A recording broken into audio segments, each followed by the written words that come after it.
ಆಮೇಲೆ ಇನ್ನೊಂದ್ರಿ ಈಗ ಎರೆಹುಳು ಗೊಬ್ಬರವನ್ನು ತಯಾರು ಮಾಡಬೇಕಂತ ಹೇಳಿ ನಿಮ್ಗೆ ಯಾವ ಥರ ಆಸಕ್ತಿ ಬಂತ್ರಿ ನಿಮಗೆ? ಒಂದು 2 ವರ್ಷದ ಅಡಿಕೆ ಗಿಡಕ್ಕೆ ನಾವು ಎರೆಹುಳು ಗೊಬ್ಬರವನ್ನು ಹಾಕಬೇಕು. ಹೇಳ್ರಿ ಇದಕ್ಕೆ ಎಷ್ಟು ಹಾಕ್ಬೋದು, ನಾವು ಎಷ್ಟು ಕೆಜಿ ಹಾಕ್ಬೋದು? ಯಾವ್ಯಾವ ತರ ಸಮಗ್ರ ಕೃಷಿಯನ್ನು ಮಾಡ್ತೀರಿ ಅಂದ್ರೆ ಯಾವ್ಯಾವ ಬೆಳೆಯನ್ನ ಬೆಳಿತೀರಿ? ಹಾಕ್ಬಾರ್ದು. ಹ್ಞೂ ರೀ. ಸಪ್ಪನ್ನು ಭಾಳ ಹಾಕಿದ್ರೆ ಕಾವು ಬಂದು ಸಾಯ್ತೈತೆ. ಅದು ಒಂದು ಪ್ರಮಾಣದಲ್ಲಿ ಅಂತೂ ಆಮೇಲೆ ಹಾಕಿದಾಗ ಅದು ಹುಳ ಮೇಲೆ ಲಿಫ್ಟ್ ಹಾಕ್ಯಂತ ಗಾಳಿ ಒತ್ತಡ ಲಿಫ್ಟ್ ಹಾಕ್ಯಂತ ತಿನ್ಕೊಂತ ಬರುತ್ತೆ. ಈ ಥರ ಪುಡಿ ಮಾಡ್ಕೊಂತ ಹೋಗ್ಬೇಕು. ಅದು ನೋಡ್ರಿ ಕಾಣ್ತದೆ ನಿಮಗೆ. ಹ್ಞೂ ರೀ. ಹೌದಾ? ಹುಳ ತೋರಿಸ್ರಿ ನಮ್ಮ ವೀಕ್ಷಕರಿಗೆ ಅವನ್ನ.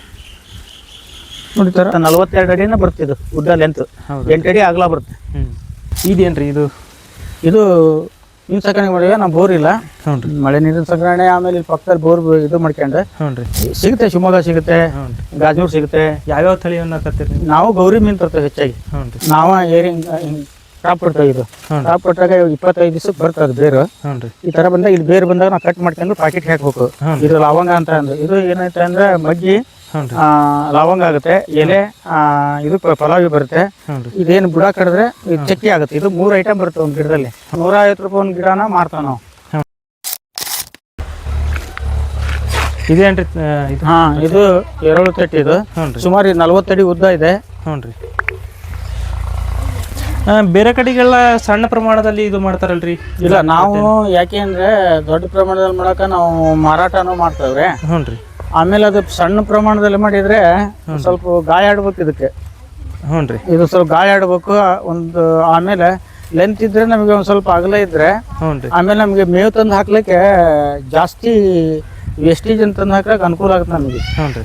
ನಾವು ಕಿರಿದಾದ್ರೆ ಜಾಸ್ತಿ ಹಿಡಿಯೋದಿಲ್ಲ. ಅದು ಕಡಿಮೆ ಪ್ರಮಾಣದ ಹಿಡಿತೈತಿ. ಒಂದು 10 ಪೆಂಡಿ ತಂದ್ರೆ 2 ಪೆಂಡಿ ಹಾಕ್ಬೇಕಾಗತ್ತೆ. ಹಿಂಗೆ ದೊಡ್ಡದಂದ್ರೆ ಒಂದು 6-7 ಪೆಂಡಿ ಜಮಾ ಹಾಕಿ ಆಮೇಲೆ ಲೆಂತ್ ಹೋಗಿ ನಾವು ಈ ಗ್ಯಾಸ್ ಪೆಂಟ್ ನೂರೇ ಇದ್ರೆ ಹಾಕ್ಬೋದು. ಇಲ್ಲಾಂದ್ರೆ ಇದು ನಾವು ಸಗಣಿಯನ್ನ ಕರಡಿ ಒಂದು ಡ್ರಮ್ ಇದೆ, ಎಲ್ಲ ಡ್ರಮ್ ಮೇಲೆ ಕರಡಿ ಮೇಲೆ ಹಾಕ್ಬೇಕು. ಸಪ್ಪಿನ ಸಡಲನ್ನ ಭಾಳ ಹಾಕ್ಬಾರ್ದು. ಸಪ್ಪನ್ನು ಭಾಳ ಹಾಕಿದ್ರೆ ಕಾವು ಬಂದು ಸಾಯ್ತೈತೆ. ಅದು ಒಂದು ಪ್ರಮಾಣದಲ್ಲಿ ಅಂತೂ ಆಮೇಲೆ ಹಾಕಿದಾಗ ಅದು ಹುಳ ಮೇಲೆ ಲಿಫ್ಟ್ ಹಾಕ್ಯಂತ ಗಾಳಿ ಒತ್ತಡ ಲಿಫ್ಟ್ ಹಾಕ್ಯಂತ ತಿನ್ಕೊಂತ ಬರುತ್ತೆ. ಕೋಳಿ ಇರೋದ್ರಿಂದ ನಾವು ಇದು ಮುಚ್ಚೇವಿ. ಹೌದನ್ರಿ. ಇದು ಸುಮಾರು ಈ ತರ ಅದು ಒಟ್ಟು ನಾವು 2.5 ಅಡಿ ಕಟ್ಟಿರ್ತೇವೆ. ಗೊಬ್ಬರ ಹೆಚ್ಚು ಇಳುವರಿ ಬರಲಿ ಅಂತ ಈ ತರ ಐತಲ್ಲ. ಹ್ಞೂ ರೀ. ಈ ತರ ಪುಡಿ ಮಾಡ್ಕೊಂತ ಹೋಗ್ಬೇಕು. ಅದು ನೋಡ್ರಿ ಕಾಣ್ತದೆ ನಿಮಗೆ. ಹ್ಞೂ ರೀ. ಹೌದಾ? ಹುಳ ತೋರಿಸ್ರಿ ನಮ್ಮ ವೀಕ್ಷಕರಿಗೆ ಅವನ್ನ. ನೋಡಿ ಈ ಥರ ತಿನ್ಕೊಂತ ಹೋಗುತ್ತೆ. ಹ್ಞೂ ರೀ. ಕಾಣುತ್ತೆ? ಹೌದ್ರಿ, ಹೌದು ಕಾಣುತ್ತೆ. ವೀಕ್ಷಕರೇ ನೀವು ನೋಡ್ಬೋದು ಹುಳಗಳನ್ನ ಯಾವ ಥರ ಇದ್ದಾವೆ ಅಂತ.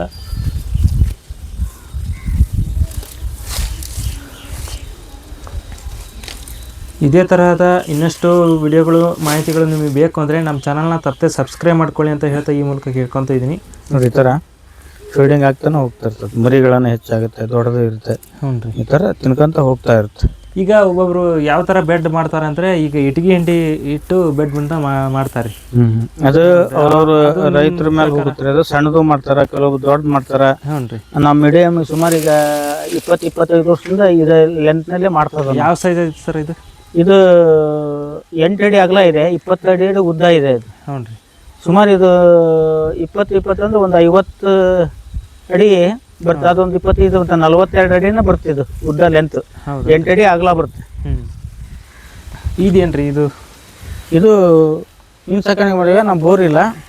ಮಳೆ ನೀರಿನ ಸಂಗ್ರಹಣೆ, ಆಮೇಲೆ ಇಲ್ಲಿ ಪಕ್ಕದಲ್ಲಿ ಬೋರ್ ಇದು ಮಾಡ್ಕೊಂಡು ನಾವು ತೊಂಡಿಗೆ, ಅದಕ್ಕೆ ತೆಂಗಿನ ಗಿಡಕ್ಕೆ, ಎರೆಹುಳಕ್ಕೆ ಇದರಲ್ಲೇ ಮೋಟ್ರ್ ಇಟ್ಟೇವೆ. ಎಲ್ಲಕ್ಕೂ ಯೂಸ್ ಆಗುತ್ತೆ. ಅದೇನು ಮೋಟ್ರ್ ಅನ್ರಿ? ಮೋಟ್ರದ್ದು ಅದು ಎಲ್ಲ ಈಗ ತೆಂಗಿನ ಗಿಡಕ್ಕೆಲ್ಲ ಇದು ಪಿಂಕ್ಲರ್ ಮಾಡೇವಿ. ಆಮೇಲೆ ಈ ಎರೆಹುಳು ತಟ್ಟಿಗೆ ಸೊಪ್ಪು ಹಾಕ್ತಾ ಫುಲ್ ಬಾನಿ ಆದಾಗ ಜಟ್ ಹಾಕ್ತಾವೆ. ಇದಕ್ಕೆ ಈ ನೀರನ್ನ ಮಳೆ ನೀರಿನ ಸಂಗ್ರಹಣೆ ಮಾಡ್ಕೊಂತೇವೆ. ಅಕಸ್ಮಾತ್ ನೀರು ಕಡಿಮೆ ಇದ್ದಾಗ ಮತ್ತು ಬೇರೆ ಬೋರಿಂದ ನೀರು ತುಂಬಿಸ್ಕೊಂಡು ಟ್ಯಾಂಕಿ ತುಂಬಿಸ್ಕೊಂತವೆ. ಸುಮಾರು ಇದು 7 ಅಡಿ ಇದೆ. ಇದು ಇದರಲ್ಲಿ 250 ಮೀನುಗಳು ಬಿಟ್ಟಾವೆ. ಸುಮಾರು ಒಂದು ವರ್ಷಕ್ಕೆ 3/4 kg ಬರ್ತಿದೆ. 250 ಮೀನು ಅಷ್ಟೇ ಬಿಡಬೇಕು. ಇದು 20 ಇರೋದ್ರಿಂದ ಮೀನು ಹೆಚ್ಚು ಬೆಳೆಯೋದಿಲ್ಲ. ಒಂದು 3/4 kg ಅಷ್ಟು ಬೆಳಿತೈತಿ. ಇದು ಜೂನಿಂದ ಜೂನ್ ತೆಗಿಬೇಕು. ಮತ್ತೆ ಕ್ಲೀನ್ ಮಾಡಿ ಸುಣ್ಣ ಗಿಣ್ಣ ಹಾಕಿ ಮತ್ತೆ ಲಿಫ್ಟ್ ಮಾಡೋದಾಗ ಜೂನ್ ಜುಲೈ ತಿಂಗಳು ಮರಿ ಸಿಗ್ತಾವೆ. ಮತ್ತೆ ಲಿಫ್ಟ್ ಮಾಡಿ ಮತ್ತೆ ಹೊಸ ನೀರು ಬಿಟ್ಟು ಮತ್ತೆ ನಾವು ಮೀನು ಮರಿ ಬಿಡಾಕ್ ಬರುತ್ತೆ. ಮೀನಿನ ಮರಿಗಳನ್ನ ಎಲ್ಲಿಂದ ತರ್ತೀರಿ ನೀವು? ಸಿಗುತ್ತೆ, ಶಿವಮೊಗ್ಗ ಸಿಗುತ್ತೆ, ಗಾಜನೂರು ಸಿಗುತ್ತೆ. ಯಾವ್ಯಾವ ತಳಿಯನ್ನ ತರ್ತೀರಿ ನೀವು? ನಾವು ಗೌರಿ ಮೀನು ತರ್ತೇವೆ ಹೆಚ್ಚಾಗಿ. ಗೌರಿ ತಳಿ ತರ್ತೇವೆ. ಹೌದನ್ರಿ. ಗೌರಿ ಮೀನು ಅಂದ್ರೆ 1 kg ಎಷ್ಟು ಬರುತ್ತೆ? ಇದು 200 ರೂಪಾಯಿ kg ತಗೊಂತಾರೆ. ನೀವೆಲ್ಲ ಪ್ರೊಸೆಸ್ ಮಾಡಿ ಅಷ್ಟ್ರ ಮೇಲೆ ಮಾರ್ಬೇಕು ಅಂದ್ರೆ ಎಷ್ಟಾಗುತ್ತೆ? ಮಾರಲ್ಲೇ ಅರ್ಧ kg. ಹೌಸಲ್ಲಿ ಬೆಳೆಯಲ್ಲ, ಸ್ವಲ್ಪ ಸಿಮೆಂಟ್ ಹೌಸಲ್ಲಿ ಕಡಿಮೆ ಅದು. ಹ್ಞೂ ರೀ. ಅದಕ್ಕೂ ಪುಡ್ಡಿ ಗಿಡ್ಡು ಸರಿ ಹಾಕಿದ್ರೆ 1 kg ಎಷ್ಟು ಬರುತ್ತೆ, ಜೂನ್ ತಿಂಗಳಿಗೆ 1 kg ಬೆಳಿಬೋದು. ಹ್ಞೂ ರೀ.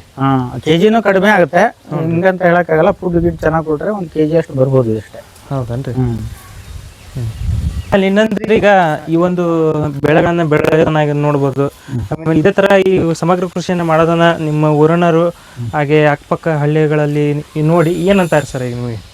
ಇಲ್ಲ, ಅವರು ಕೆಲವೊಬ್ರು ಮಾಡೋದಿಲ್ಲ, ಕೆಲವೊಬ್ರು ರೈತರು ಮಾಡ್ತಾರ. ಅವ್ರಿಗೆ ಏನ್ ಪ್ರಾಬ್ಲಮ್ ಅಂದ್ರೆ ಹುಳ ಯಾವಾಗ ಡ್ಯಾಮೇಜ್ ಆಗುತ್ತಲ್ಲ ಬೇಜಾರ ಬಿಟ್ಬಿಡ್ತಾರೆ ಎಷ್ಟೋ ಜನ ರೈತರು. ಹ್ಞೂ ರೀ. ಏನಾಗ್ಬಿಡುತ್ತೆ, ಸ್ವಲ್ಪ ರೂಢ ಆತು ಅಂದ್ರೆ ಅವ್ರು ಬಿಡೋದಿಲ್ಲ. ಹೊಲಕ್ಕೆ ಇದು ಯೂಸ್ ಆಗತ್ತೆ ಅವ್ರಿಗೆ. ಮತ್ತೆ ಸರ್ಕಾರಿ ಗೊಬ್ಬರ ಕೊಂಡು ಈಗ ದೊಡ್ಡ ರೇಟ್ ಆಗಿದೆ.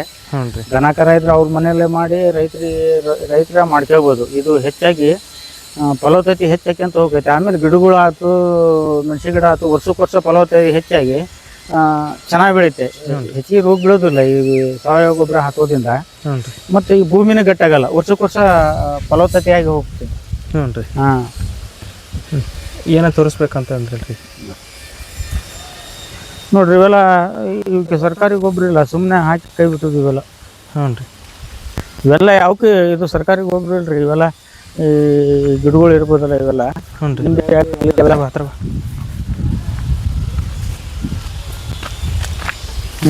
ಈ ಥರ ಕ್ರಾಫಿಂಗ್ ಕಾಡ್ತಾವ ನಾವು ಗಿಡಗಳು. ಇದು ಲವಂಗ ಅಂತ ಅಂದ್ರೆ ಕ್ರಾಫಿಂಗ್, ನಿಂಬೆ ಆಗಲಿ, ಗುಲಾಬಿ ಆಗಲಿ, ಬೇರೆ ಜಾತಿಗಳಾಗಲಿ ನಾವ ಕ್ರಾಪ್ ಕೊಡ್ತೇವೆ. ಇದು ಕ್ರಾಪ್ ಕೊಟ್ಟಾಗ 25 ದಿವಸಕ್ಕೆ ಬರ್ತದೆ ಬೇರು. ಈ ತರ ಬಂದಾಗ ಇಲ್ಲಿ ಬೇರು ಬಂದಾಗ ನಾವು ಕಟ್ ಮಾಡ್ಕೊಂಡು ಪಾಕೆಟ್ ಹಾಕ್ಬೇಕು. ಇದು ಲವಂಗ ಅಂತ ಅಂದ್ರೆ, ಇದು ಏನೈತೆ ಅಂದ್ರೆ ಮಗ್ಗಿ ಲವಂಗ ಆಗುತ್ತೆ, ಎಲೆ ಇದು ಪಲಾವಿ ಬರುತ್ತೆ. ಇದೇನು ಬುಡ ಕಡಿದ್ರೆ ಇದು ಚಕ್ಕಿ ಆಗುತ್ತೆ. ಇದು 3 ಐಟಮ್ ಬರುತ್ತೆ ಒಂದು ಗಿಡದಲ್ಲಿ. ಇದು ಸುಮಾರು ನಾವು 150 ರೂಪಾಯಿ ಒಂದು ಗಿಡನ ಮಾರ್ತಾವ ನಾವು. ಕ್ರಾಫ್ಟ್ ಕೊಟ್ಟು ನಾವ ಮಾಡ್ತೇವೆ. ನಿಂಬೆ ಗಿಡ ಆಗ್ಲಿ, ಯಾವ ಒಟ್ಟು ಗಿಡಗಳು ನಮ್ಮ ಮನೆ ಏನಾದವಲ್ಲ ಬಾಗುತ್ತೆ ಅವೆಲ್ಲ ಕ್ರಾಫಿಂಗ್ ಮಾಡಿ ನಾವು ಮಾರ್ತೇವೆ. 100-150 ರೂಪಾಯಿ ಗಿಡದ ಮೇಲೆ. ಈಗ ಬೇರೆ ರೈತರಿಗೆ ಬೇಕು ಅಂದ್ರೆ ನಿಮ್ಮ ಹತ್ರ ಬಂದು ತಗೊಂಡೋಗ್ತಾರೆ. ನಿಂಬೆ ಗಿಡ ತಗೊಂಡೋಗ್ತಾರ, ಲವಂಗ ತಗೊಂಡೋಗ್ತಾರೆ. ಈಗ ಬಿಸಿಲಿಂದ ಇದೇ ಇದೆಯಲ್ಲ, ಈಗ ಕಟ್ಟಿಲ್ಲ. ಇನ್ಮೇಲೆ ಒಂದ್ ಸ್ವಲ್ಪ ಸ್ಕೂಲ್ ವಾತಾವರಣ ಇದ್ದಾಗ ಕಟ್ಟಿದ್ರೆ ಜಲ್ದಿ ಬರ್ತದೆ. ಬಿಸಿಲಿನ ತಂಪು ವಾತಾವರಣ ಇರ್ಬೇಕು. ತಂಪು ವಾತಾವರಣ. ಬಿಸಿಲು ಏನಿತ್ತು ಅಂದ್ರೆ ಇದು ಏರಿಂಗ್ ಸೀದಾ ಬಿಸಿಲು ಬರೋದ್ರಿಂದ ಬೇರ್ ಬರೋ ಚಾನ್ಸ್ ಇರಲ್ಲ, ಕಾಯ್ತೈತೆ ಅದು. ತಂಪು ವಾತಾವರಣ ಇತ್ತು ಅಂದ್ರೆ ಬೇರ್ ಬರುತ್ತೆ. ಆಮೇಲೆ ಬೇರ್ ಬಂದಾಗ ಕಟ್ ಮಾಡಿ ಪಾಕೆಟ್ ಹಾಕಬೇಕು ಮಣ್ಣು ತುಂಬಿ. ಆಮೇಲೆ ಇದು ಮಾರಾಟಕ್ಕೆ ಆಗ್ಬಿಟ್ಟು ಜಲ್ದಿ ಇದು ಬರ್ತದೆ, ಲವಂಗ ಬೇಗ ಬರ್ತದೆ. ಹೌದನ್ರಿ. ಆಮೇಲೆ ಎರೆಹುಳುವನ್ನ ಎಷ್ಟು ಕೆಜಿ, ಎಷ್ಟು ರೂಪಾಯಿ ಕೆಜಿ ಕೊಡ್ತೀರಿ ನೀವು? ನಾವು 450 ರೂಪಾಯಿ 1 kg. ಹ್ಞೂ ರೀ. ಈ ಗೊಬ್ಬರಕ್ಕಿಂತನೂ ಹುಳನ ಜಾಸ್ತಿ ಮಾಡ್ಕೊಳ್ತಾರೆ ಹೇಳ್ರಿ. ಈ ಗೊಬ್ಬರಕ್ಕಿಂತನೂ ಹುಳನ ಜಾಸ್ತಿ ಮಾರಕ್ಕೆ ಹೋಗ್ತಾರೆ ಇಲ್ಲಿ. ಹೌದನ್ರಿ. ನಿಮ್ಮ ಹೆಸರು ರೀ? ಕರ್ಬಸನಗೂಡ. ಇಲ್ಲೇ ಪಕ್ಕದ. ಏನು ಅನಿಸ್ತತ್ರಿ ಇವು ರೈತರು ನೀವು ಇಷ್ಟೆಲ್ಲ ಮಾಡಿದ್ ನೋಡಿ? ಚೆನ್ನಾಗಿ ಅನಿಸ್ತತ್ರಿ. ಹ್ಞೂ ರೀ. ನೀವು ಎಷ್ಟು ವರ್ಷದಿಂದ ನೋಡ್ಕೊಂತ ಬಂದಿರಿ? ಸುಮಾರು 5-6 ವರ್ಷದಿಂದ ನೋಡ್ಕೊಂತೀವಿ. ಹೌದನ್ರಿ.